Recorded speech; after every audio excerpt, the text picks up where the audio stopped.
প্রিয় দর্শক, আপনাদের সবাইকে স্বাগত জানাচ্ছি আজকের নতুন একটি ভিডিওতে। আজকে আমি আপনাদের জন্য একটা ইন্টারেস্টিং বিষয় আলোচনা করব।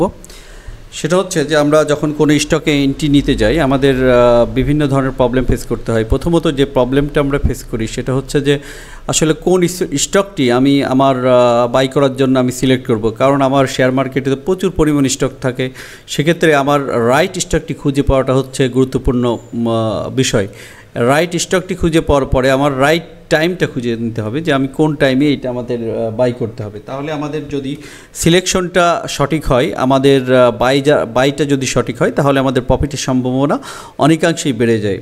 আর এই সমস্যার সমাধান করার জন্য উইলিয়াম ও'নিল নামে একজন বিখ্যাত ট্রেডার, উনি তার একটি বই, জনপ্রিয় খুবই বই, how to make money in stocks, এই বইয়ে একটি সিস্টেম দিয়েছেন।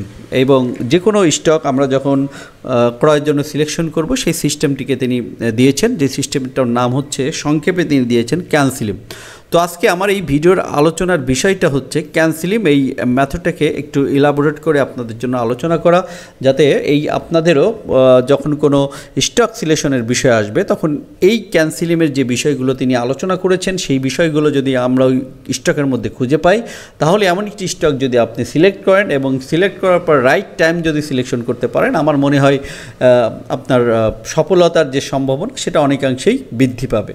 তো কথা না বাড়িয়ে আমি আমার মূল আলোচনায় চলে যাচ্ছি। তার আগে আপনাদের কাছে অবশ্যই অনুরোধ থাকবে, যেহেতু আমার চ্যানেলটি নতুন, আমি চেষ্টা করছি প্রতিনিয়ত নতুন নতুন কিছু একদম learning, not item base, learning video দেওয়ার জন্য। এই জন্য আপনাদের কাছে রিকোয়েস্ট থাকবে আমার চ্যানেলটিকে সাবস্ক্রাইব করা, এবং যদি সম্ভব হয় ভিডিওটি ভালো লাগলে অবশ্যই লাইক কমেন্ট করে পাশে থাকবেন।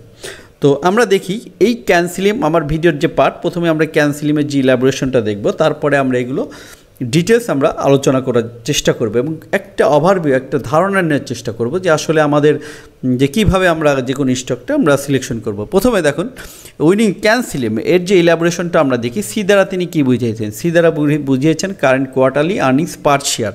আমরা ডিটেলস এগুলো বলতেছি পরে।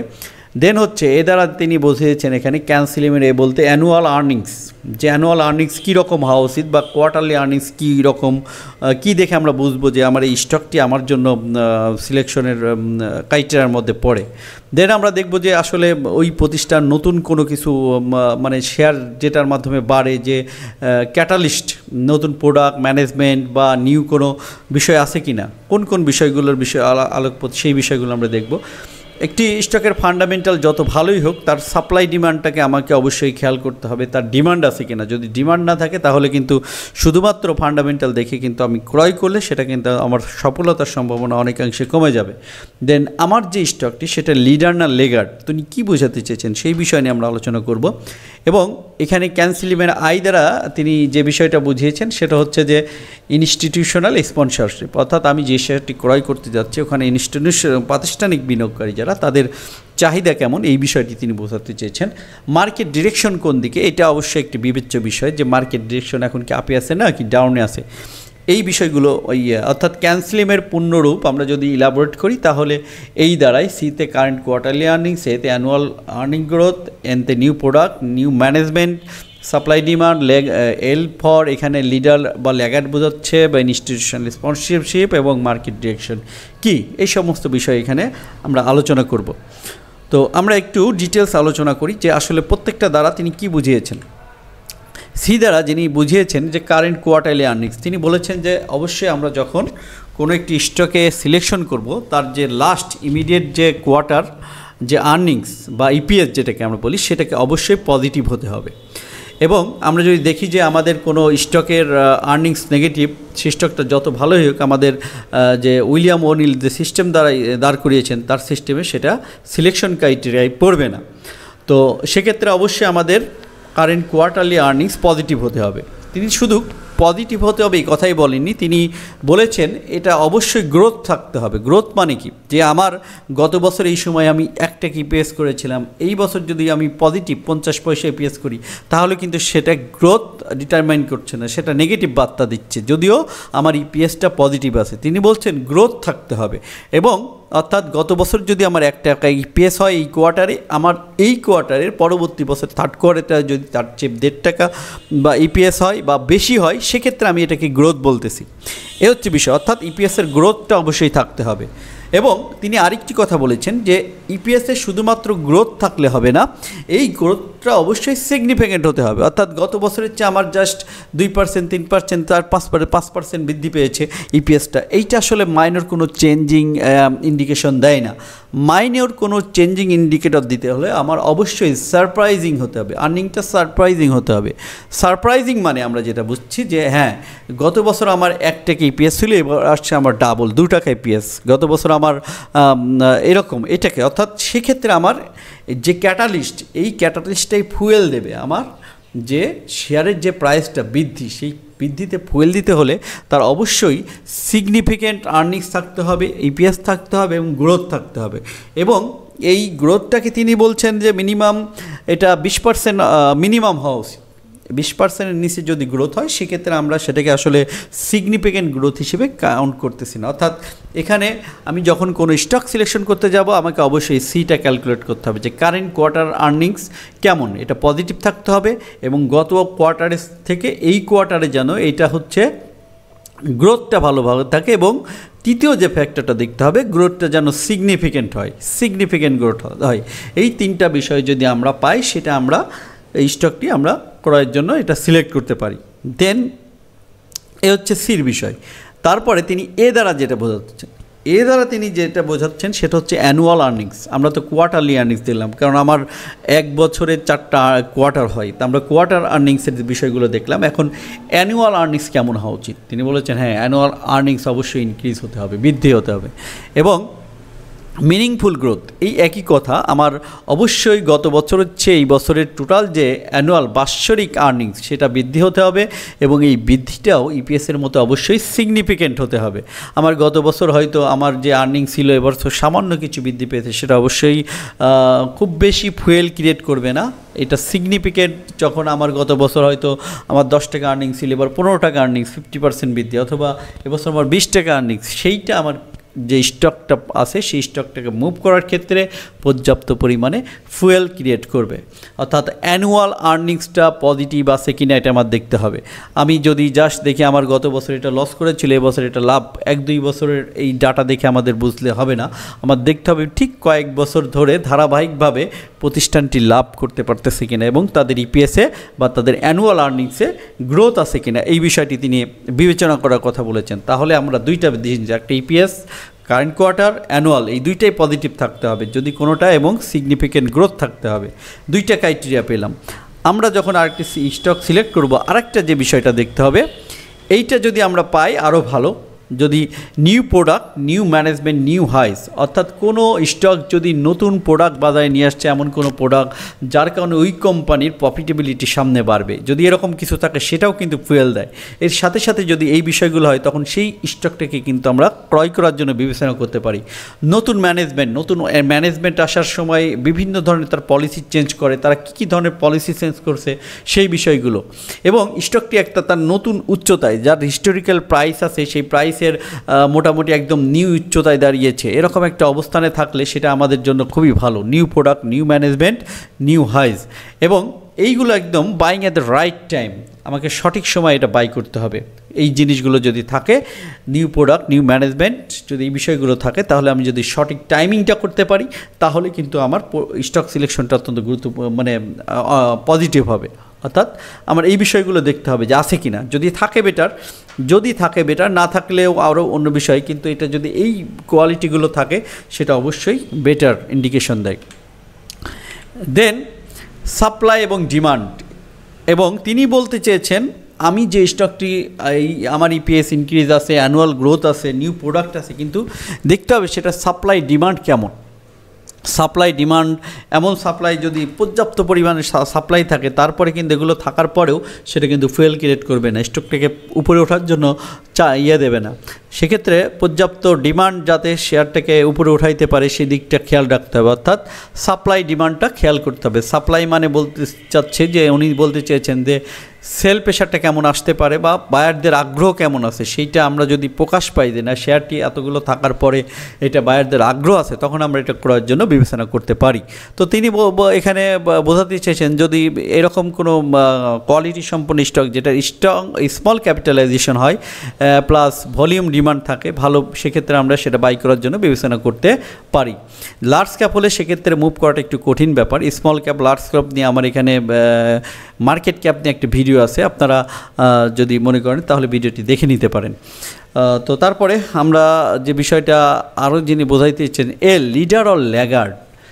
আমরা যখন কোনো স্টক সিলেক্ট করব আমাকে অবশ্যই বিবেচনা করতে হবে আমার সিলেকশন কিন্তু স্টকটি লিডার নাকি ল্যাগার্ড।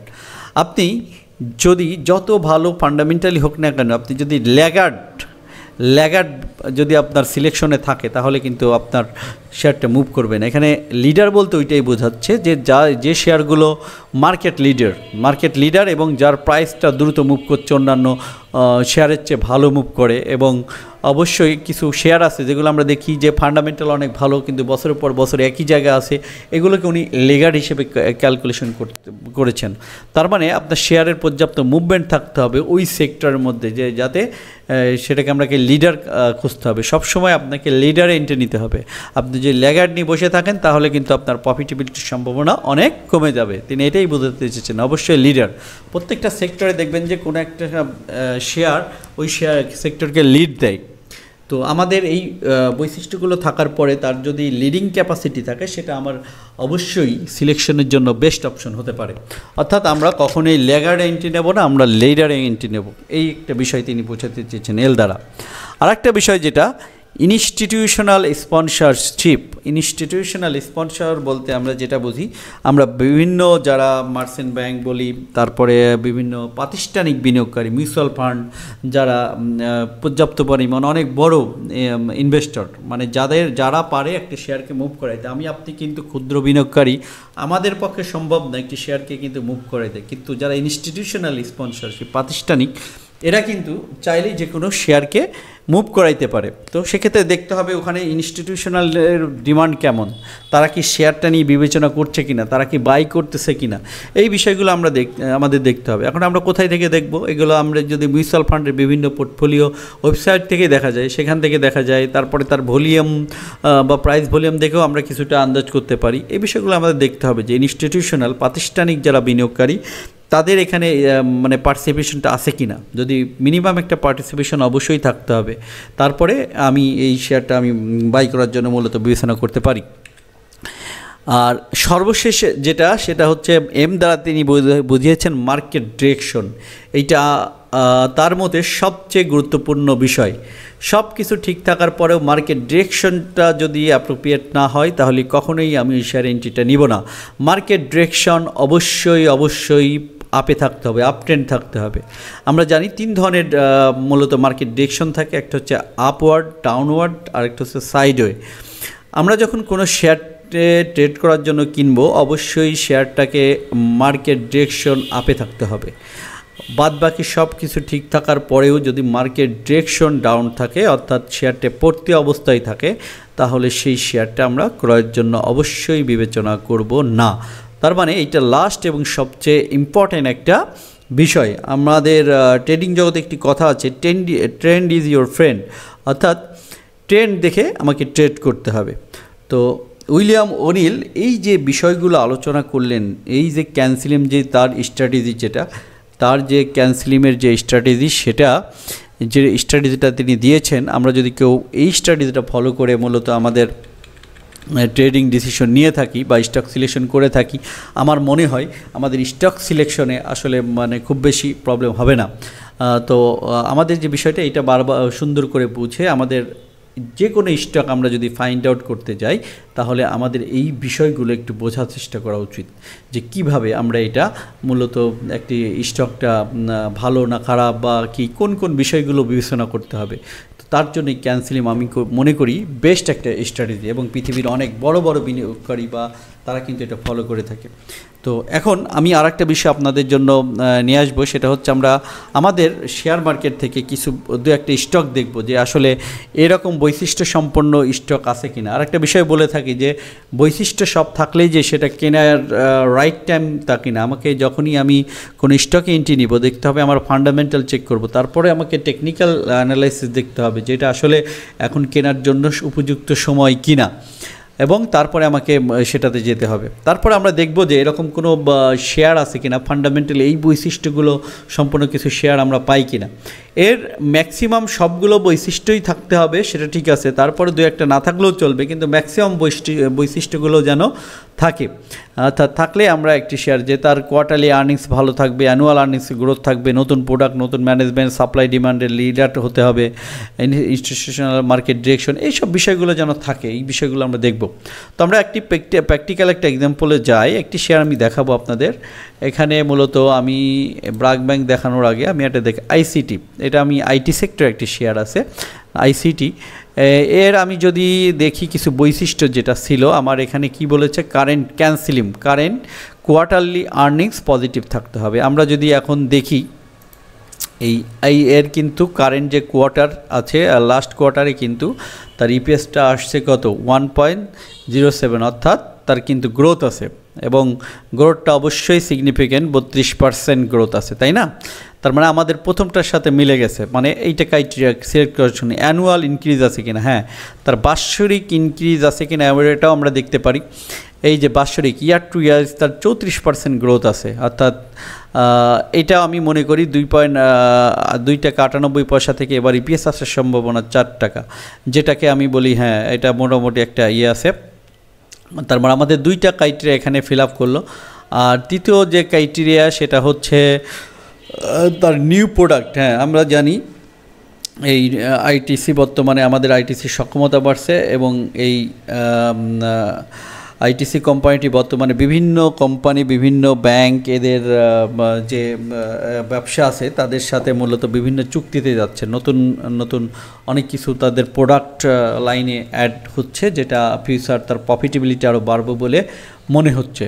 এটা একটা বিষয় হতে পারে। তারপরে আরেকটা বিষয় হচ্ছে সাপ্লাই এবং ডিমান্ড। হ্যাঁ আমরা যদি সাপ্লাই ডিমান্ড দেখি তার এর কিন্তু আমরা এখানে দেখতে পাই যে এর মোটামুটি একটা ইনস্টিটিউশনাল সাপোর্ট ভালোই আছে, দেখা যাচ্ছে 15% ইনস্টিটিউট আছে, পাবলিক কত 33%, ডিরেক্টরদের কাছে 51%। আর যেসব শেয়ার ভালো অবশ্যই তার মোটামুটি ডিরেক্টর হোল্ডিংটা অবশ্যই 50%-এর উপরে থাকা আমি মনে করি ভালো, এবং ইনস্টিটিউশনাল সাপোর্টটাও এর মোটামুটি ভালোই আছে। তো আমরা দেখি আরও কিছু ক্রাইটেরিয়া আছে কিনা, মার্কেট এবং এর সাপ্লাই ডিমান্ড মোটামুটি ভালো, ক্যাপিটালাইজেশন যে খুব বেশি হাই ক্যাপিটালে মানে লার্জ ক্যাপের কোম্পানি বিষয়টা তা না, একটা আমরা বলতে পারি স্মল ক্যাপ বা মিডিয়াম ক্যাপের একটা কোম্পানি মোটামুটি।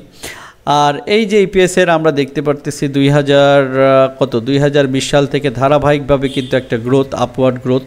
হ্যাঁ এটা আসলে ইন্ডিকেট করে ইপিএস হিস্টোরি, অ্যানুয়াল ইপিএসটার কিন্তু একটা ধারাবাহিক এবং সিগনিফিক্যান্ট 34% গ্রোথ আছে, সেটা অবশ্যই আমি মনে করি একটা ভালো একটা বিষয়। এবং এটা মার্কেট লিডার কিনা ল্যাগার্ড, হ্যাঁ বর্তমানে এখনও ওইভাবে আসে নাই, কিন্তু এটা আমরা এর জন্য বিবেচনা করতে পারি। তারপরে আর যে বিষয়টা সেটা হচ্ছে মার্কেট ডিরেকশন দেখতে হবে, যে আসলে মার্কেট ডিরেকশনের কোন দিকে আছে। তো সেক্ষেত্রে মার্কেট ডিরেকশন দেখার জন্য আমরা এর যদি টেকনিক্যাল চার্টে যাই সেক্ষেত্রে আমরা দেখতে পাই এখানে টেকনিক্যাল চার্টের ক্ষেত্রে যেটা আছে সেটা একটু আচ্ছা এখানে একটু প্রবলেম, আমরা যাই হোক। তো এই বিষয়গুলো আমরা যদি দেখি এখন দেখতে পারবো যে মোটামুটি অনেকগুলো বিষয় আইটিসির সাথে এটা আমাদের মিলে যাচ্ছে। তো সুতরাং এই ধরনের একটা কোম্পানি আছে, তারপরে এনভয় টেক্সটাইল আছে, ব্র্যাক ব্যাংক আছে, এই ধরনের কিছু স্টক বাংলাদেশের বাজারে এখনও আছে, যাদেরকে আমরা এই ক্যান্সেলিং স্ট্র্যাটেজিতে ফেলে কিন্তু আমরা এটা উইলিয়াম ওনিল যে স্ট্র্যাটেজিতে দাঁড় করিয়েছে তার স্টাডিজ ফলো করলে এই স্টকগুলো কিন্তু আমরা ফলো করতে পারি, সিলেক্ট করতে পারি। কিন্তু অবশ্যই ক্রয়ের সময় রাইট টাইমে ক্রয় করতে হবে, যে কোনো সময় ক্রয় করলে যে আপনি প্রফিট পাবেন বিষয়টা তা না। তো যাই হোক, আজকের ভিডিওটি অনেক বড় হয়ে যাচ্ছে মনে হয়, আমি আর বেশি কিছু বড় করব না। বিষয়টা হচ্ছে যে আপনারা যদি আরও নতুন নতুন ভিডিও ধরনের শিক্ষণীয় ভিডিও চান, তাহলে আপনাদের কাছে রিকোয়েস্ট থাকবে আমার চ্যানেলটিকে অবশ্যই সাবস্ক্রাইব করে রাখা।